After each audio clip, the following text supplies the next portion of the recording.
वज़ीर सेहत हरीश राव ने रियासती बीजेपी कायदीन को अपनी शदीद तनकीद का निशाना बनाया। हरीश राव ने तेलंगाना के बीजेपी कायदीन से सवाल किया कि बीजेपी कायदीन कहते हैं कि टीआरएस अरकान असेंबली को खरीदने के मामले से उनका कोई लेना देना नहीं है, तो वो एसआईटी के क़याम से क्यों घबरा रहे हैं। रियासती वजीर हरीश राव ने प्रगति भवन में रियासती वजीर निरंजन रेड्डी के हमरा मीडिया से बात की। उन्होंने कहा कि अरकान असेंबली की खरीदो फरोख्त के कारोबार में पकड़े गए बीजेपी के चोरों की हालत बद से बदतर हो गई है।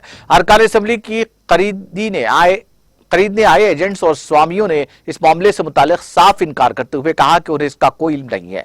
हुकूमत की जानिब से उन्हें गिरफ्तार करके जेल भेजने के बाद बीजेपी लीडरों के होश उड़ गए और बीजेपी पार्टी के सदर ने कहा था कि वो गीले कपड़ों के साथ हलफ लेंगे, जबकि बीजेपी पार्टी की जनरल सेक्रेटरी का कहना है कि इस मामले की तहकीकात नहीं होनी चाहिए, इस केस का ट्रायल बंद कर दिया जाए, केस दिल्ली को देने के लिए अदालतों में अर्जी दायर की जाएगी।